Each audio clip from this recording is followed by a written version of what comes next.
Welcome, Keith Allen. How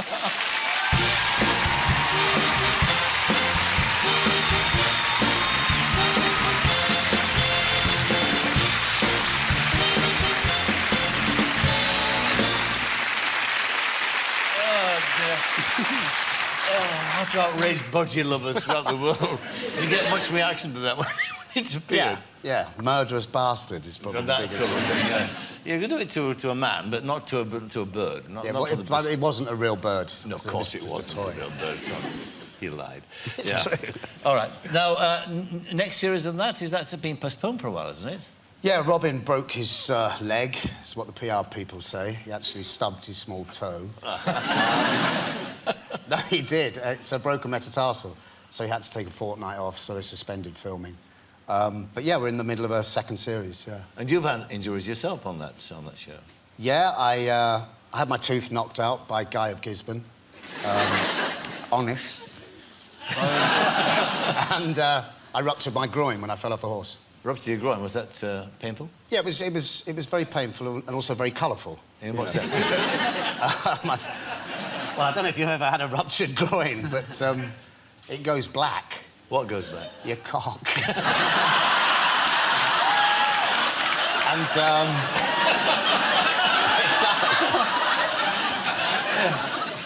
When you read this book of yours, I have to tell you, I mean, part of my job is reading books like this over the thousands. This is one of the most extraordinary, funny, and revealing and frank books. I think one of the great problems about writing a book like this is being honest about yourself, not about other people. And you certainly pull no punches on yourself in this book at all, and you tell it really as it is. Just let's pick out a couple of things. I mean, while on the subject of willies, there's quite a bit of sort of willy stuff in this, because you have this ability to be shameless in the sense you'll take your clothes off and appear in public. You once actually served your willy as a sausage to see Stephen Fry.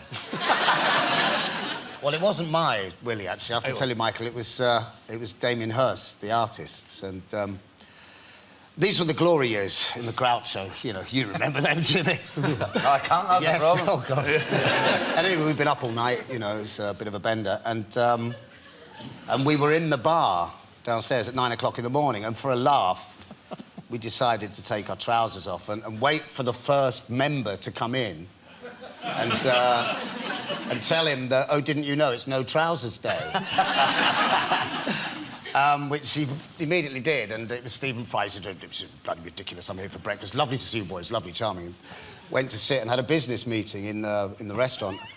Damien got a plate and walked in with his penis on the plate and walked up to Stephen and said, your sausage, sir.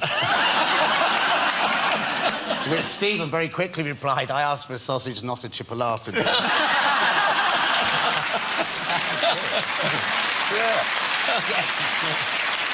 know, I mean, in the book, I mean, it was a remarkable story. I mean, this kind of kid who came from a nice background. Your dad was in the Navy. And He's a submariner, my dad. A submariner, that's right. And you went to exotic places in Malta and Singapore and places like that.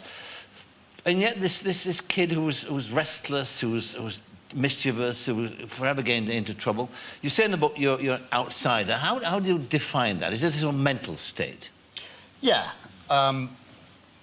I should qualify that by saying I don't think there's anything wrong with being an outsider. I think it gives you a certain objectivity about the world. It's not a lonely place to be in. It just... Is it not? No, it's not. No, it's not at all lonely. I mean, I say in the book, you know, I've got tremendous friendships and you know, I have a wonderful relationship with my family and all the rest of it. It's fine, but there is an element of me that is just slightly withdrawn. But in what sense? I mean, do you disapprove of what you see around you? Do you not want to be No, not at all.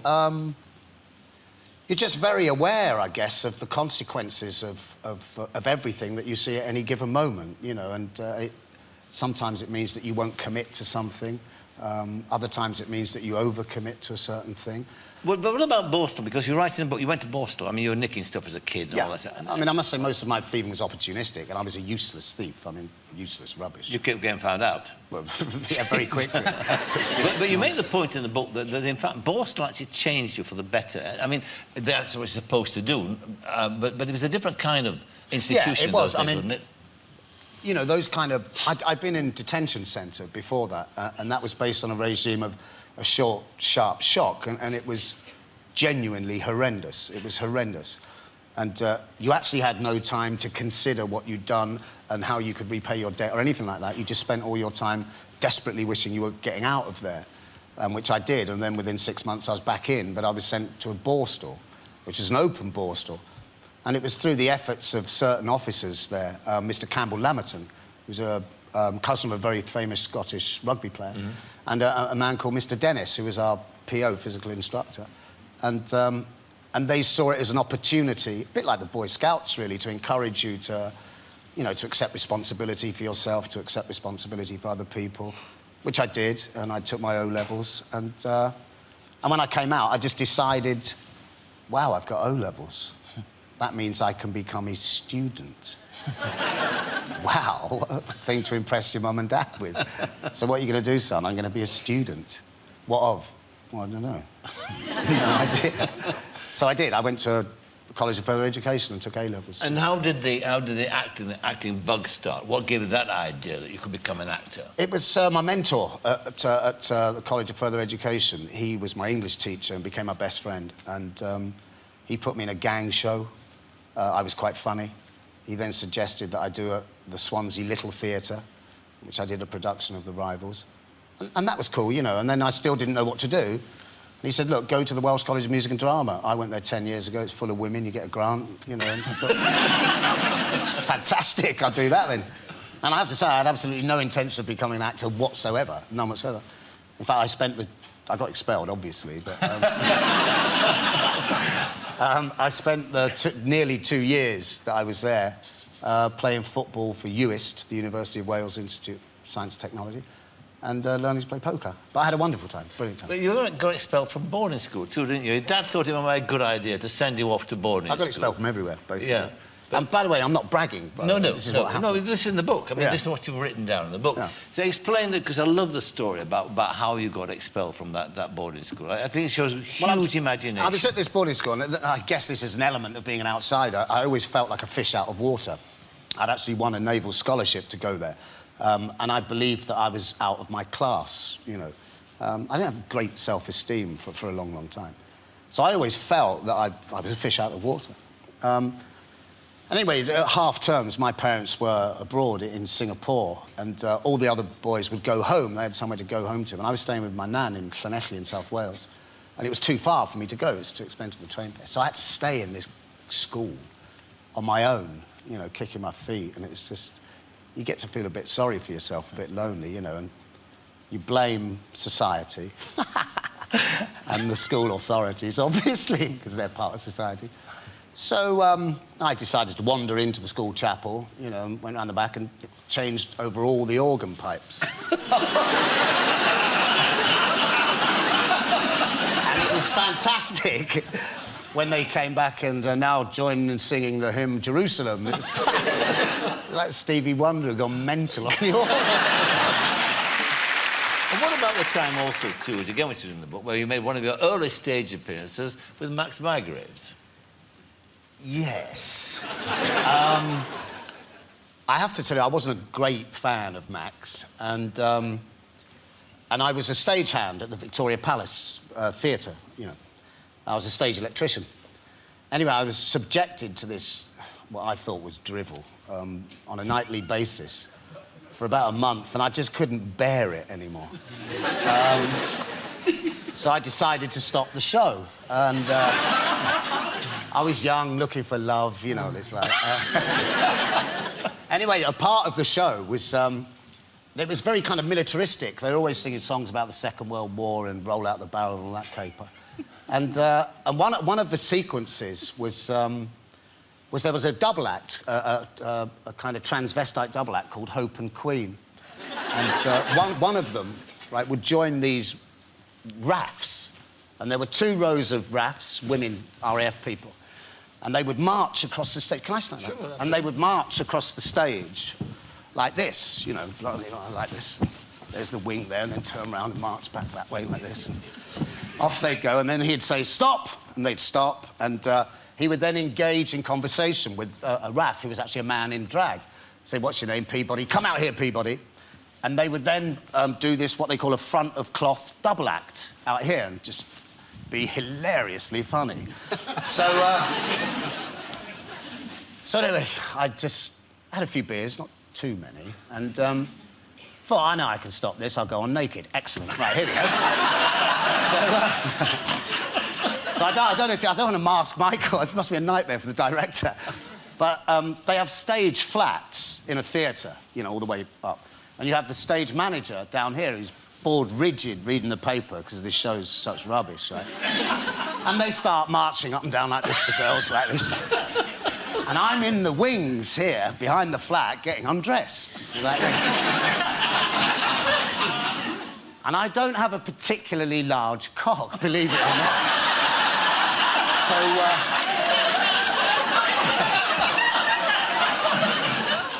So here I am behind the flat, down to that, and there's a woman like this. Oh, she comes back across. She goes, Jesus Christ, there's a bloke naked in the wings behind me. They march across, and by that time I thought, come on, you've got to give a bit of a show. So I'm like this, furiously, trying to make my cock presentable to the 1,500 old ladies who've come to see the shows. I'm like... And the stage manager has realised that there's something going on here. He's like, what? There's all these women go... So I take my opportunities as he walks up the side of the stage to walk out, and I walk out naked, and I'm marching up and down. Let's do my best Max Wall impression, which I could do. And the drummer was laughing so much he fell off his stool. This is true. And the trumpet player, as I walked across, went... And the audience, I swear to you, were in absolute hysterics, right? They were in hysterics. And Max...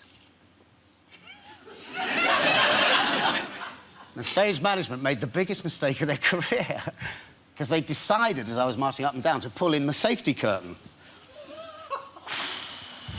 So now there's me, Max Bygraves, and one half of a drag act just on our own at the front of the stage.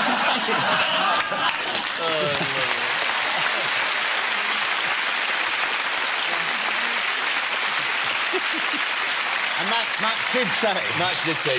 I have to say, Max did say that man will never work in the theatre again, so you were wrong. The book's called Grow Up, and as I said, it's full of wonderful stories. I mean, including, the time when you had a pet lion. Yes, I did, yeah. She used to watch television with you. Yeah, he used to suck my thumb, bless his heart. He did. I had him for 10 days. He was delivered by some weird Scottish people. I used to take him for walks around... Yeah. They said, do you mind if we stay here for 3 days? And I said, yeah. And I'd have to explain, I was squatting in Eaton Square at the time, which... As you do? I don't know. It's the most expensive piece of property in London. But it's called Grow Up. Yeah. Is that what you keep saying to yourself? Grow up? No, it's what I keep saying to other people. Oh, grow up. When do you grow up, I wonder? I know you never grow up, do you really? Do you grow up? Well, I'll tell you something interesting. My daughter, Lily... Lily, how is she? Really, well, great, yeah. She's in New York. She seems a bit troubled. Well, I'll finish this and I'll tell you. All right. Sorry, Michael. I mean, you're a legend. I'm just... Hang on.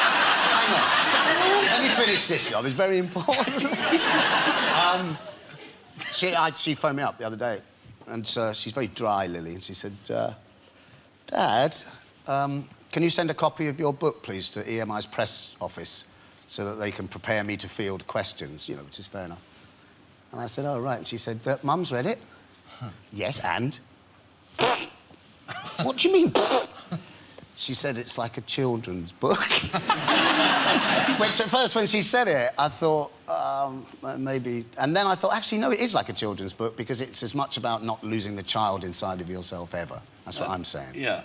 Yeah. I think that's true, and I mean, I think that's what we all actually essentially have inside. I mean, it seems to me that the rest of us sort of say we must be responsible at some time in our life. I'm not saying you weren't, but actually you fought bloody hard not to be. No, I think I was irresponsible.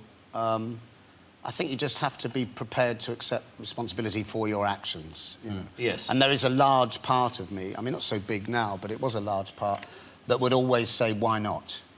Why not? And that little devil that says, why not, has got me into some trouble in my time. And volume 2? If I'm still alive, yeah. If you're still alive. It is an extraordinary read about a very, very remarkable life. And thank you for being my guest tonight. Keep It's a pleasure.